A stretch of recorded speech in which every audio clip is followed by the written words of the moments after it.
श्री श्री अनंत विभूषित श्री सद्गुरु चरण कमल, जगत की अधिष्ठात्री देवी मां जगदम्बा, सूक्ष्म जगत में विराजमान देवगण, दृश्य अदृश्य रूप में विराजमान संत समाज, माताएं बहनें तथा लाडली बेटियां, युवान भाई, मेरे पूज्य बुजुर्ग और भी ज्ञात अज्ञात समस्त श्रोता समाज, सभी को भगवत भाव से व्यासपीठ की ओर से जय श्री राधे, राम राम, श्री शिवाय नमस्ते। और जो भगत दूर से आए हैं उनके लिए मेरा विशेष प्रणाम कथा सुनने के लिए।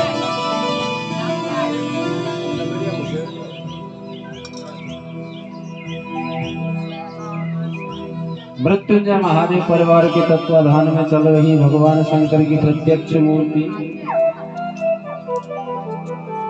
श्री आनंद शिव महापुराण दिव्य कथा का आज पंचम दिवस यानी 5वां दिन है। तो आइए अपने मन को महादेव चरणों में लगा करके वाणी को पवित्र करते हुए भगवान नाम के सहारे कथा में प्रवेश करना है और सभी को हमारे साथ बड़े ही भाव से ताली बजाते हुए भोलेनाथ का नाम उच्चारण करना है। इस महामंत्र को जपने से, इस महामंत्र को जपने से कट जाते हैं सारे शिवाय नमः, शिवाय श्री शिवाय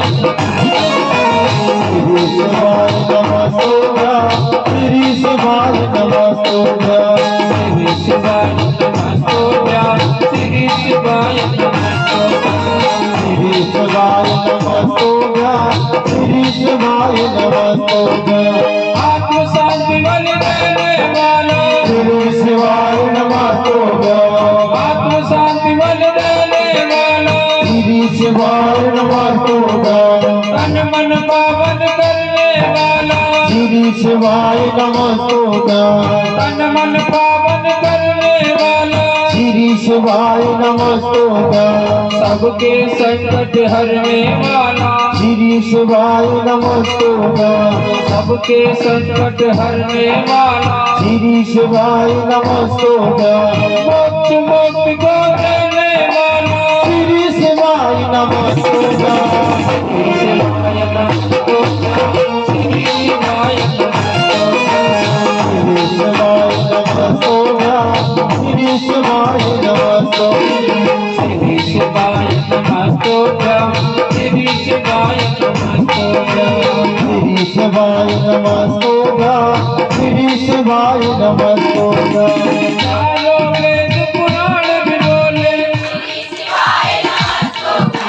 चारों वेद पुराण भी बोले, गंगा यमुना छिपुरा बोले, गंगा यमुना छिपुरा बोले, मुरलीधर की मुरली बोले, मुरलीधर की मुरली बोले, रमाकांत के साथ में बोलो, श्री शिवाय नमः, शिवाय नमः, श्री शिवाय नमः, श्री शिवाय नमः, श्री शिवाय नमः, श्री शिवाय श्री शिवाय नमः, श्री शिवाय नमः। सभी को हमारे साथ भोलेनाथ के पंचाक्षर मंत्र का जाप करना। दोनों हाथ सीधे ताली बजाते हुए क्या कहना? ओम नमः शिवाय, हरि ओम, ओम नमः शिवाय, हरि ओम नमः शिवाय, ओम नमः शिवाय, हरि ओम नमः शिवाय, ओम नमः शिवाय, हरि ओम नमः शिवाय, ओम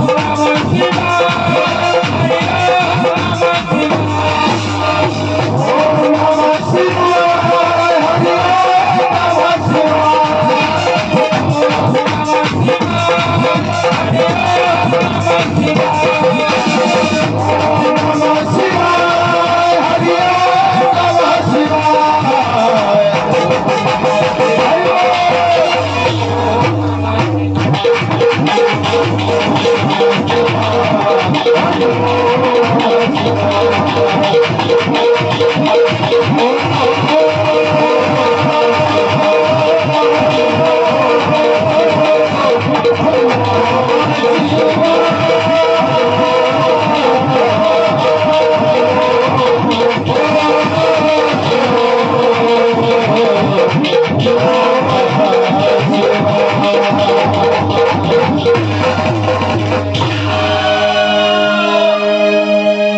हरि ओम नमः शिवाय। बोलिए शंकर भगवान की जय हो, श्री शिव महापुराण की जय हो, जगत जननी जगदम्बा मैया की जय हो, रामचंद्र भगवान की जय हो, हनुमान जी महाराज की जय हो, भैरव बाबा की जय हो। नमः पार्वती पते हर हर हर महादेव शंभो।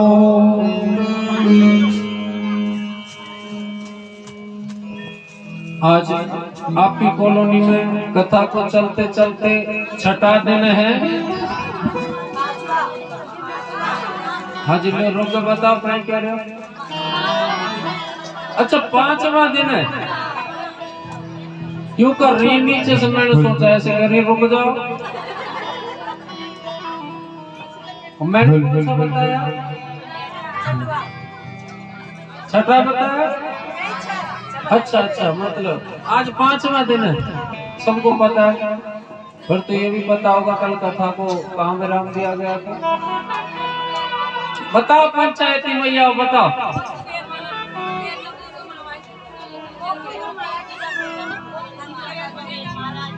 हाँ ले,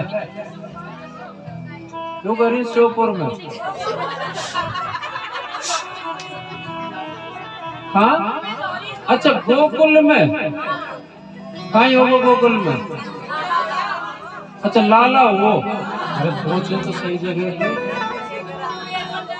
चलो ऐसी बात नहीं है, कथा सुनने वाले कथा सुनते भी हैं और बात करने वाले बात करते हैं। अगर आपके बाढ़ श्योपुर में इतनी भीड़ में अगर 10 आदमी भी भाव से कथा सुनते हैं तो मेरी कथा करना सार्थक हो जाएगा। बड़ा ही गंभीर प्रश्न है जो आज उस प्रश्न को क्या क्या उसको सही समझ लिया है लोगों ने। शौनक आदि ऋषियों ने कहा कि देवादि देव महादेव जब उनकी आराधना करते हैं, सांसारिक लोगों पर उस बात का कितना बुरा प्रभाव पड़ता है कि महादेव देवों के देवता है फिर भी व्यसन करते हैं। व्यसन का मतलब होता है नशेबाजी। भोलेनाथ भांग खाते, गांजा पीते, है ना, बड़ी समझने की बात है। और उससे ही लोग प्रसाद समझ करके पीते हैं। सूत जी महाराज कहते हैं कि पहले नंबर तो ये बात है कि किसी भी शास्त्र पुराण में नहीं है कि महादेव ने भांग खाई हो या गांजा पिया हो, तो लोग इसको अर्पण क्यों करते?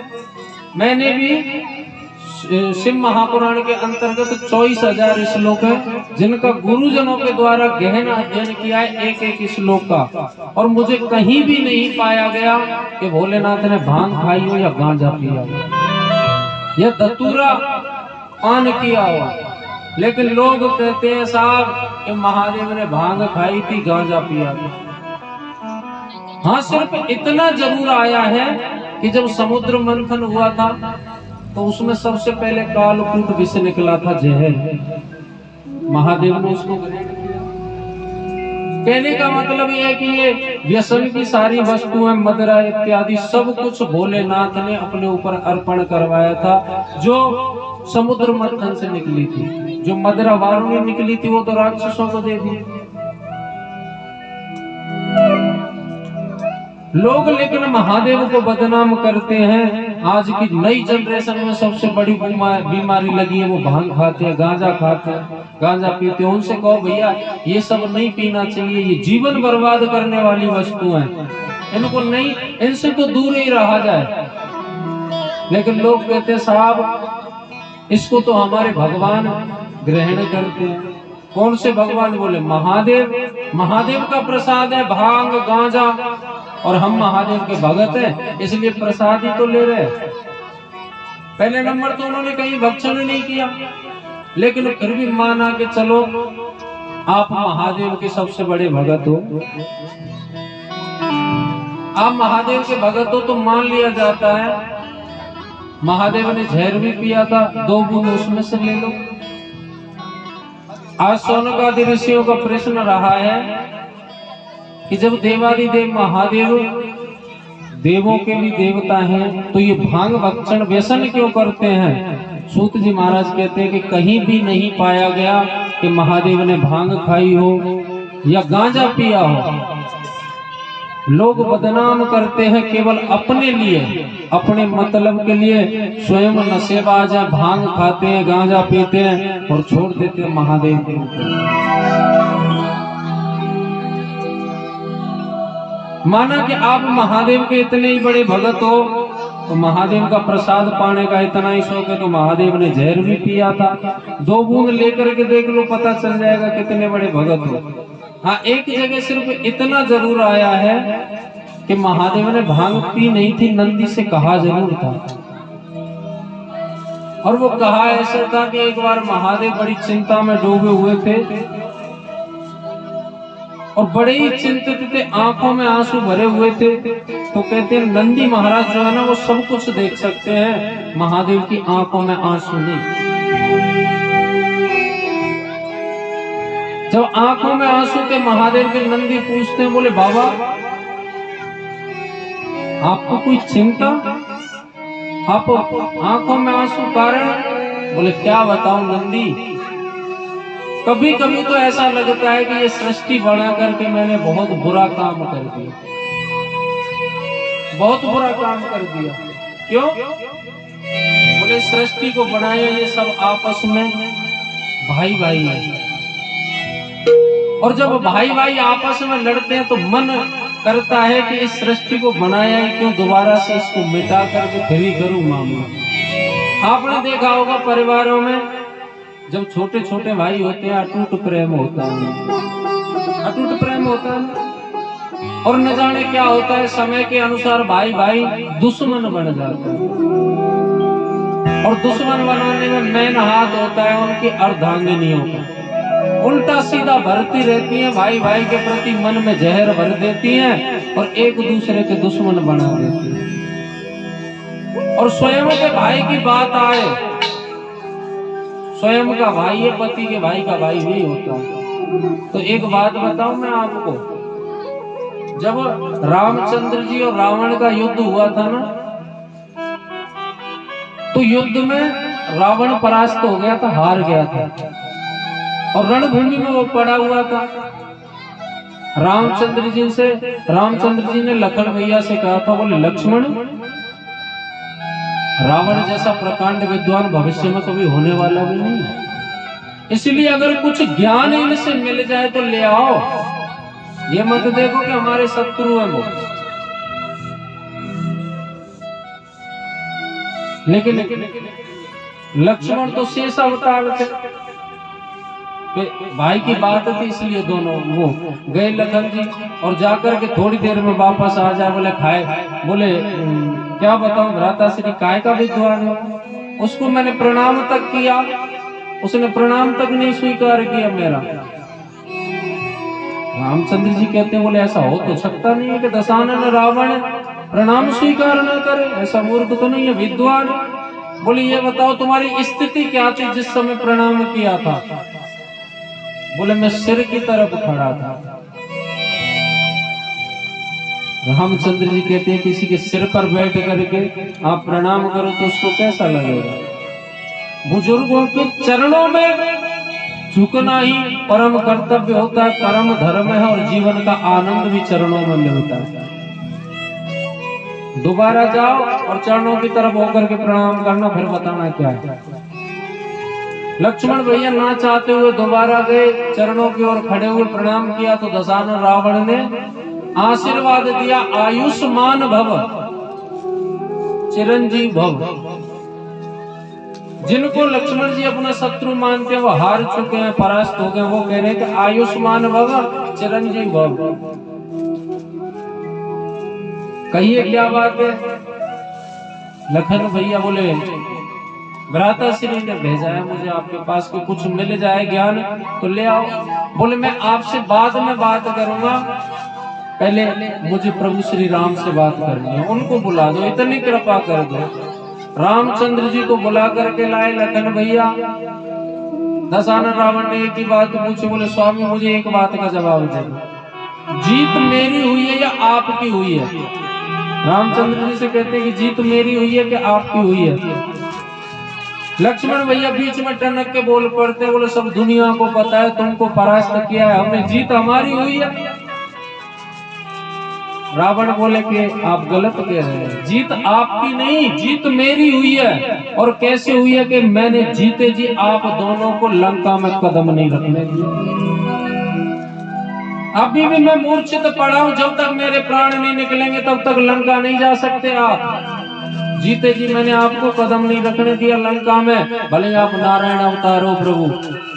और दूसरी बात, मान लिया सांसारिक दृष्टि से कि आपकी जीत हुई है, तो उस जीत में थोड़ा सा सहयोग है।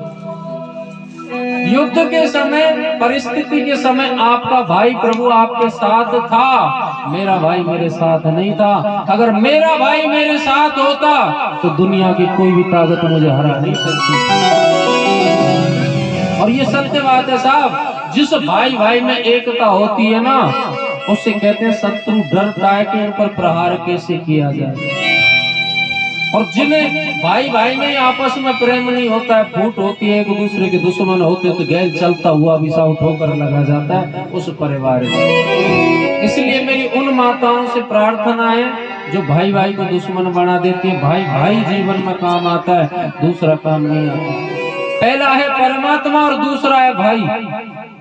ये दो ही जीवन में काम आते हैं, नहीं कोई काम नहीं आता, चाहे कैसा भी सही। आप कभी भी आजमा करके देख लेना परिवार में कि अगर भाई परिस्थिति में हो, चाहे कितना भी बड़ा दुश्मन हो, आएगी उसको भाई की दौड़ करके आएगा।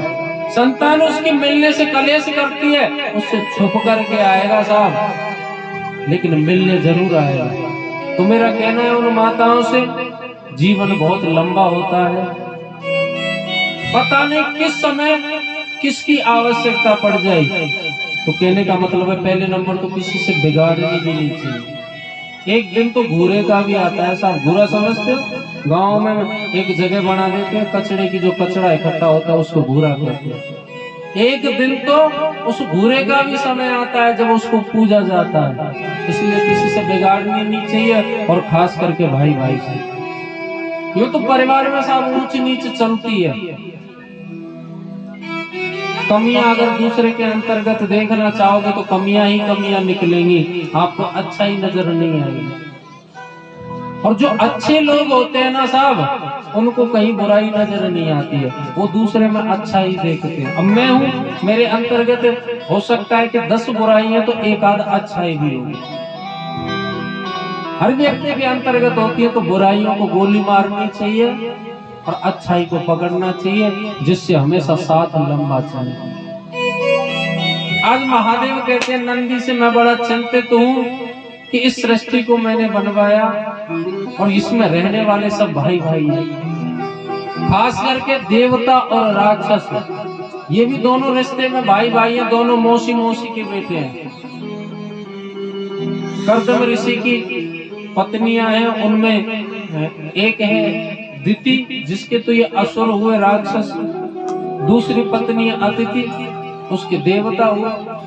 आपस में जब कहीं भी मिल जाते हैं ना, समझ लो युद्ध छिड़ जाता है। खूब इनको एक करने की कोशिश की। असुर तो बेचारे मान भी जाते, लेकिन जो देवताओं में एक था ना, देवताओं का राजा देवराज इंद्र, बड़ा ही उद्दंडी था वो।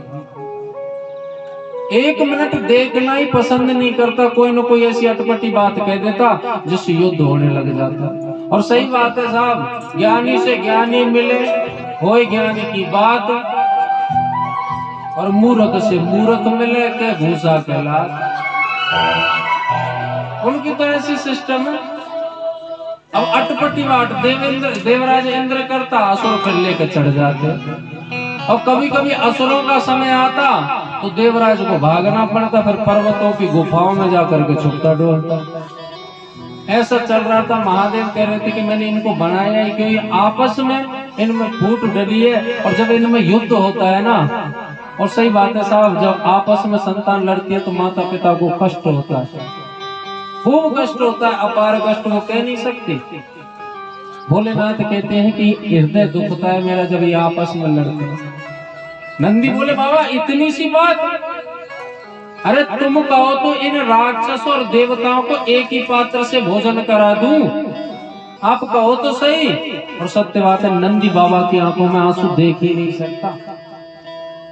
बाबा ने कहा कि अगर नंदी ऐसा कर दिया ना, नंदी कहते हैं कि एक करना तो छोड़ो, एक ही पात्र से भोजन करा दे, कि अगर तूने ये दृश्य मुझको दर्शन करा दिया तो जो तू कहेगा ना नंदी, वो मैं तेरे लिए दे दूंगा। बोले चाहिए कुछ नहीं, मैं तो सिर्फ आपसे यही कहूंगा कि आपकी आंखों में मुझे आंसू नजर नहीं आने चाहिए, इतनी कृपा कर देना बाबा। बोले ठीक है, तो एक काम करवाओ बाबा, थोड़ा सा आप एक काम करो, जितने भी संत महात्मा है ना, जितने भी दानव देवता, सबको आप निमंत्रण दिला दो कि कल कैलाश पर महाभोजन भंडारा, कल सबको भोजन पाने आना है। और माता पार्वती चली गई थी अपने मायके को, बाबा और नंदी दोनों थे कैलाश में गढ़ पड़े थे। अब बाबा ने नारद जी से कह दिया, बोले सबको निमंत्रण दे दो। नारद जी सबके यहाँ निमंत्रण दिया है, बोले कल का भोजन कैलाश पर्वत पे। पहुंच गए साहब। अब तो साहब प्रातः हुई, रिश्तेदारों का आना जाना शुरू हो गया, राक्षस भी आए, देवता भी आए। नारद जी आए नंदी के पास में, बोले कि सब लोग इकट्ठे हो लिए, नंदी महाराज प्रसादी बताओ क्या बनाई है। नंदी बाबा बोले ले मैं तो भूल ही गया। क्यों? बोले प्रसादी बनाएगा कौन?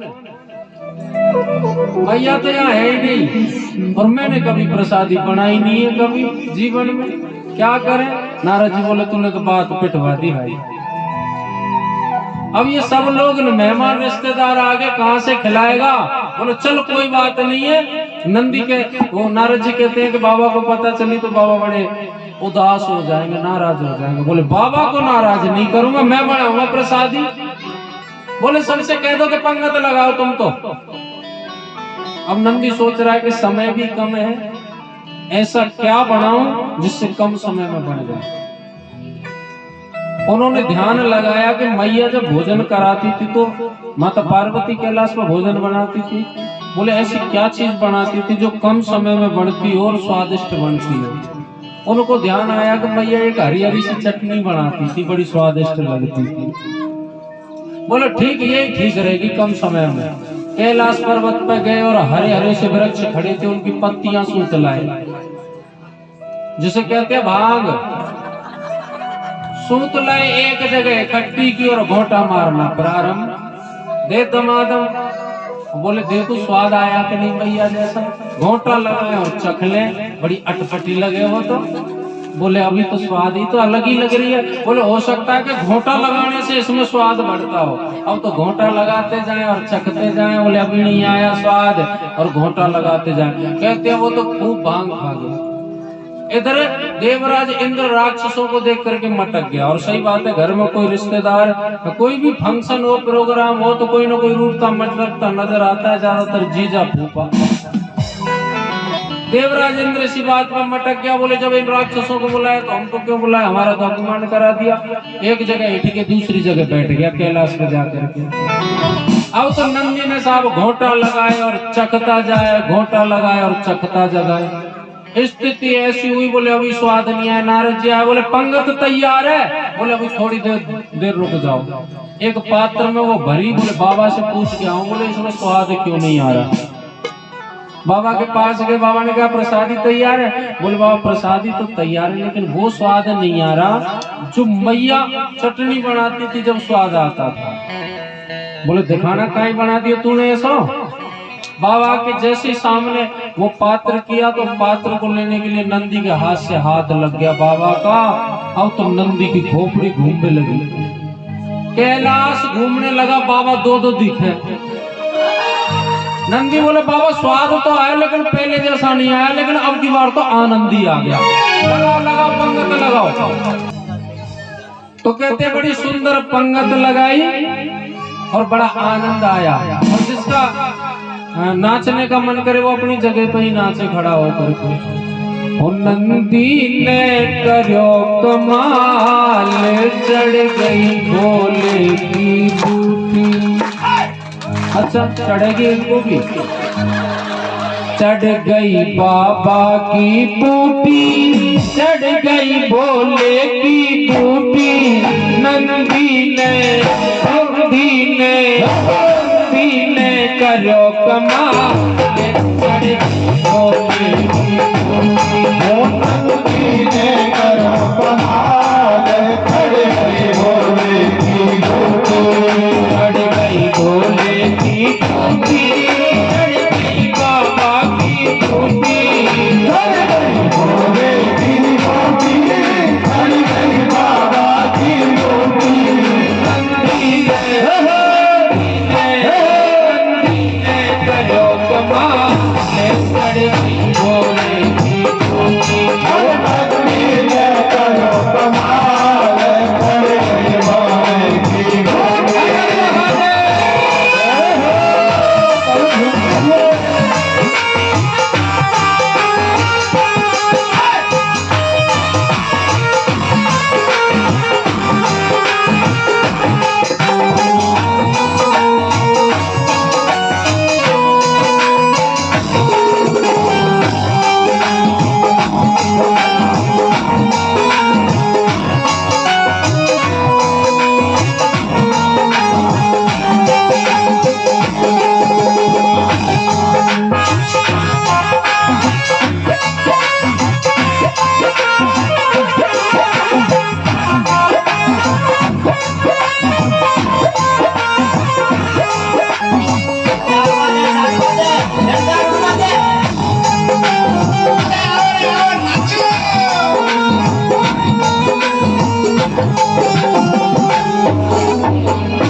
भोग बनायो, गजब के कोट लगायो। सुंदर भोग बनायो, घस घस के कोट लगायो। सुंदर भोग बनायो, गजब के कोट लगायो। सुंदर भोग बनायो, घस घस के कोट लगायो। हाथ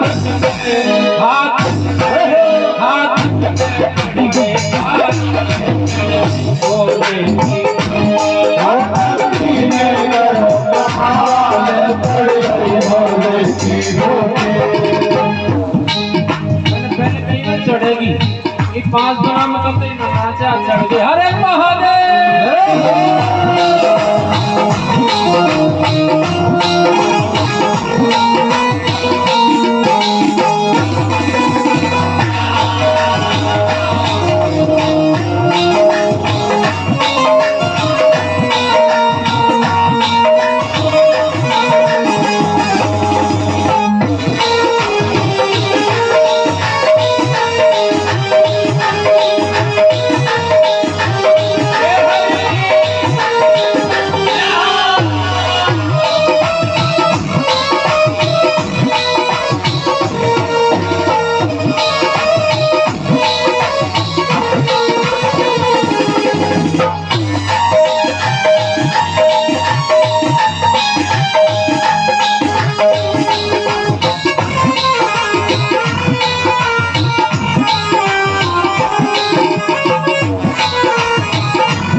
जब भोग बनाने संग में ही चखते जाए। जब भोग बनाने संग में ही चखते जाए। जब भोग बनाने संग में ही चखते जाए। जब भोग बनाने संग में ही चखते जाए।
महात्मा आए, सब दानव बुलाए, सब संत महात्मा आए, दानव देव बुलाए, संत महात्मा आए, सब दानव बुलाए, सब संत महात्मा आए।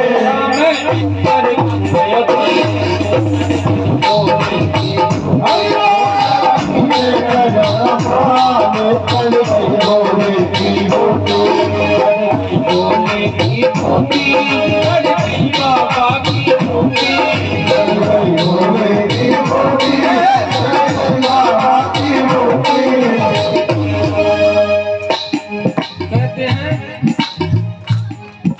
जब इंद्र रूठ गया, सब पंगत में बैठे, नारद जी बोले इंद्र रूठ गया, उसको तुम मना लो नंदी महाराज, बिना इंद्र के पंगत प्रारंभ करना ठीक नहीं है। नंदी महाराज ने नंदी को तो पहनते ही मूड बन रहा। भांग वाले की एक खासियत होती है साहब, जब उसको भांग चढ़ जाए ना, नजर कहीं और हो और निगाह कहीं और हो, मतलब बाकी भले से टेढ़ी है जाए। इधर देख रहे होगे तो नजर इधर की साइड में होगी और देख इधर हो, ऐसी स्थिति होती है। भांग का नशा भी अजीब ही होता है साहब, बिल्कुल नहीं करना चाहिए। अगर कोई भोजन कर रहा हो तो खावा में लग पड़े, भले ही ऊपर से निकल जाए। अगर हंस रहा होगा तो हंसवे लग पड़े, और रोने लग जाए तो रोने लग पड़े। भांग को बड़ा मीठा नशा है। नंदी का फुल मूड बन रहा। नारद जी बोले अरे नंदी जी सुन रहे हो क्या, इंद्र को बुला के लाओ तो पंगत प्रारंभ होगी। जैसे कह देते हैं ना विवाह शादी में फंक्शन में, बोले पहले फूफा को मना ले, नहीं मामला गड़बड़ है। और सही बात है, जब तक फूफा को ना मना लेना, फूफा को चैन भी ना पड़े। फूफा तो सीधे क्या, हमारा तो आगे को धर्म ही नहीं है, जब इज्जत ही ना है तो घर में भले फूफा की एक ना चलती हो, लेकिन ससुराल में होनी चाहिए इज्जत। इंद्र को लेने के लिए नंदी और नारद जी गए। अब इंद्र देवता तो खड़े हैं इधर और नंदी महाराज का मुख हो रहा है इधर को, और नंदी से इंद्र देव से बात कर रहे हैं। बोले देवराज इंद्र कोई गलती हुई तो उसके लिए क्षमा करें, आपकी वजह से प्रसादी रुकी पड़ी, आप चलो। बोले हमारा अपमान कराना था तो हमको क्यों बुलाया, और तू बंदर की तरह उछले मत मेरे सामने, बिल्कुल ही चला जाए यहाँ से, मैं बिल्कुल ही पंगत में नहीं बैठूंगा। अब नंदी को तो भांग चढ़ी, बेचारे चुप हो गए। इंद्र देवता इधर खड़े, नजर इधर है, बोले नहीं कुछ। देवराज इंद्र बोले नारद जी ये नंदी सोच क्या रहे हैं, बोलता क्यों नहीं है। बोले वो ये सोच रहे हैं कि इसी जगह पर खड़े होकर के पहले भी किसी ने बंदर कहा था इनसे। वो बंदर किसने कहा था, दशानन रावण ने। बोले क्या तू बंदर की तरह उछल कूद कर रहा है, मैं अपने आप बना लूंगा, महल शांति से बैठ जा। श्राप दे दिया। बोले तू इस महल को बना रहा है ना, मुझसे बंदर बंदर कर रहा है, एक दिन इस महल को बंदर ही जलाएगा।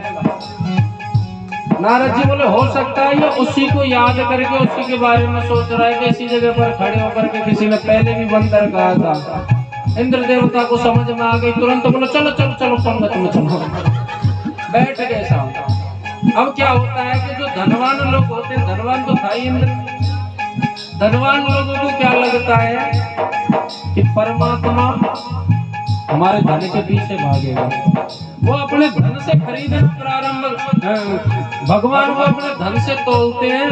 वो सोचता है कि परमात्मा धनवान लोगों का साथ देता है, उन्हीं की संगति करता है। ये इंद्र देवराज इंद्र की सोच थी और आज के लोगों की भी है। जो पूर्ण तरीके से धनवान है ना, वो तो परमात्मा को मानते हैं, लेकिन जो अधूरे यदा कदा धनवान बन गए उनकी सीमा नहीं है कुछ भी। अब पंगत लगाए कि आगे आगे देवता बैठ गए और पीछे बैठ गए राक्षस। इंद्र ने अपना बगल में से आसन छोड़ दिया, बोले यहाँ महादेव बैठ करके भोजन ग्रहण करेंगे। लेकिन महादेव तो भैया दयालु है, और सही बात है साहब, ये तो गरीब के साथ में जितना लगता है ना, जो इस पर भरोसा करता है उसके साथ रहता है। ये कि ना तो अमीरी देखता और ना गरीबी देखता, ना धन दौलत देखता, ना उच्च नीच जाति देखता, कुछ ये तो मन देखता है। देवराज इंद्र ने पंगत लगा करके सब बैठे हैं, देवता बैठे हैं आगे पीछे, दानव बैठे हुए हैं, महादेव पीछे की ओर बैठ गए राक्षसों के पास में। जो पीछे पीछे वाली लाइन थी ना, उनकी पीछे वाली लाइन में जाकर के बैठ जाते और उल्टा मुंह कर लिया और देवता से कहा, बोले इधर मुंह कर लो। तो देवताओं ने जैसे देखा पीछे की ओर, तो महादेव का मुख तो इधर है, और महादेव जिधर बैठे वहां पहली लाइन प्रारंभ हुई पंगत की, और उसी लाइन में दानव लोग बैठे। सब दानव देव बुलाए, संग संत महात्मा आए, सब दानव देव बुलाए, संग संत महात्मा आए, सब दानव देव बुलाए, संग संत महात्मा आए, सब दानव देव बुलाए, संग संत महात्मा आए।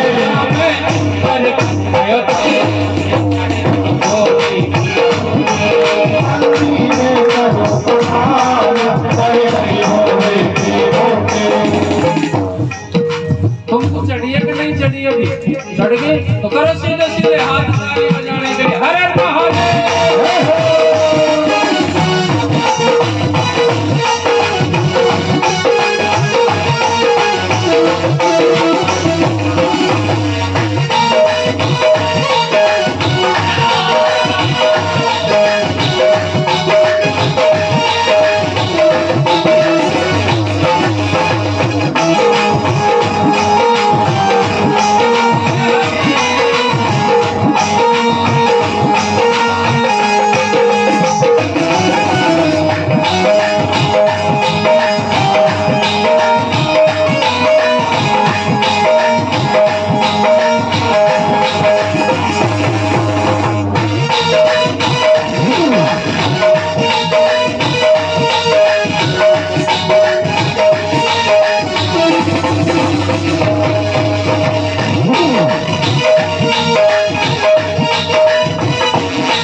माता पार्वती को खबर पहुंच गई उनके मायके में, बोले आप यहाँ पर हो, वहाँ तो महाप्रसादी चल रही है कैलाश पे।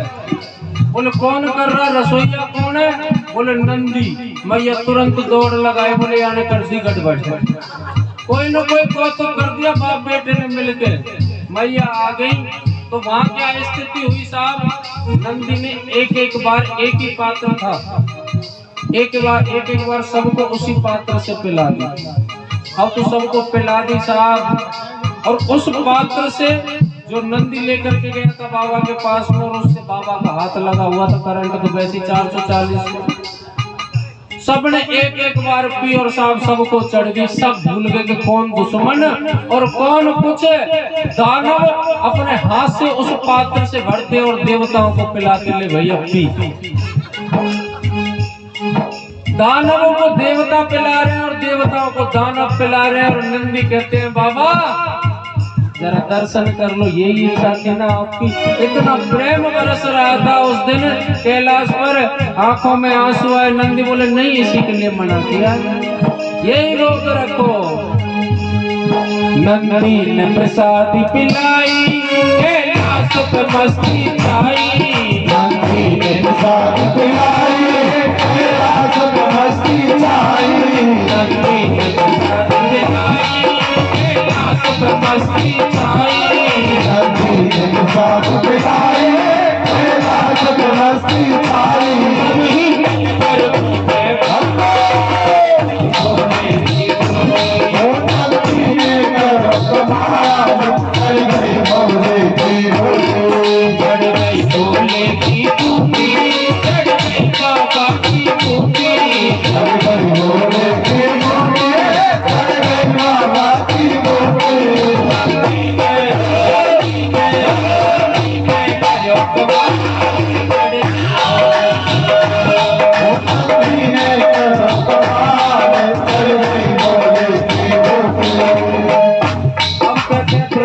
जब पिलाई सबका मूड बन गया टनाटन, जितनी प्रसादी बनाई सब पिला दी। अब बाबा देखते के देखते रह गए, मैया भी आ।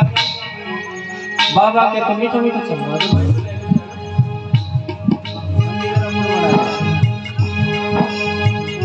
मैया देखती कि रह गई। बाबा बोले एक बात बता बेटा, तू मैंने जब से सृष्टि बनाई है, जब से मैंने इनको एक करने का खूब प्रयास कर लिया, मैं सिर्फ ये सोचता कि एक साथ बैठ जाए केवल एक बार, लेकिन मैं नाकाम रहा। ऐसा तूने इनको क्या पिलाया जिससे सब कुछ अपनी दुश्मनी भूल गए? जरा बता तो दो प्रसादी, मुझे भी तो चखा। माता पार्वती ने आंख निकाल दी नंदी की तरफ, वो तो समझ गई कि भाग गए। बोले खबरदार जो पिलाई, बोले बाबा खत्म हो गई, और वास्तव में ही खत्म हो गई। बोले बाबा अब नहीं है, तो बोले थोड़ी सी चखा तो बोले बिल्कुल ही नहीं, सब चट कर गए। तो बोले बहुत ले, जैसे इनका मूड बनाया, कम से कम मुझे भी तो देखवा दे कहाँ ही है। नंदी मेरा मूड बना दे,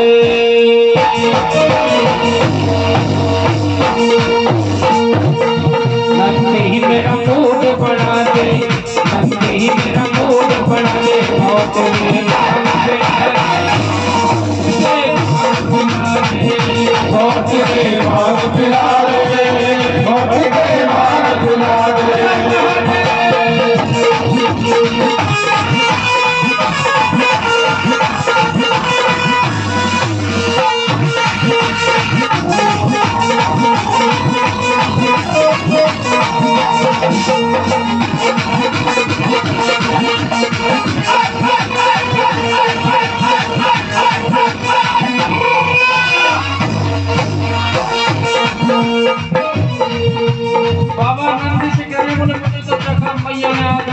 खबरदार जो तूने दे दिया। अब वो कैसे कहे तो मैया मना कर रही है, नंदी से बाबा कहते कैसे, जरा चखा दे, मैं ज्यादा नहीं कह रहा।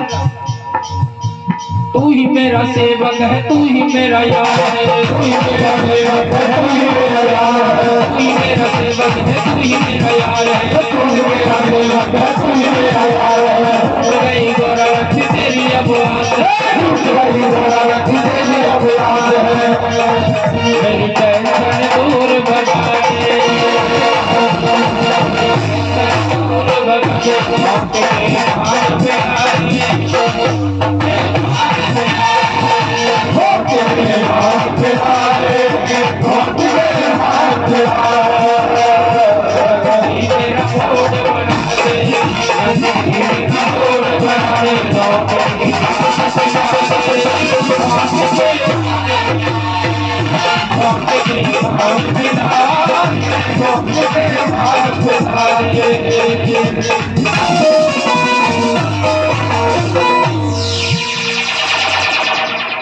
बोलिए शंकर भगवान की जय हो।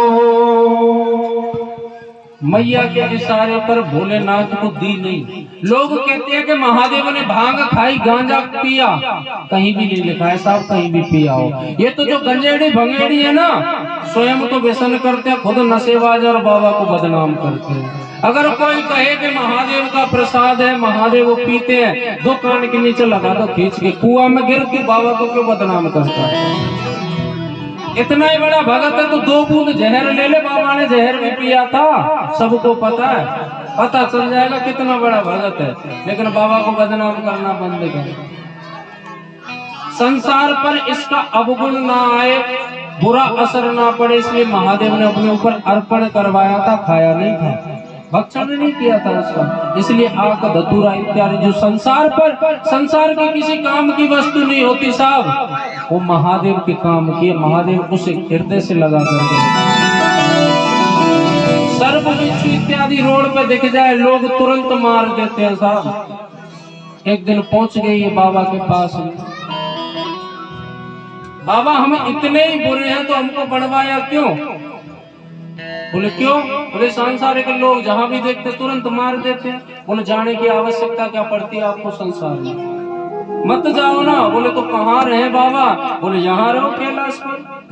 बोले कैलाश में कहाँ? बोले जहाँ तुमको उचित अच्छी जगह नजर आए ना वहाँ रहो।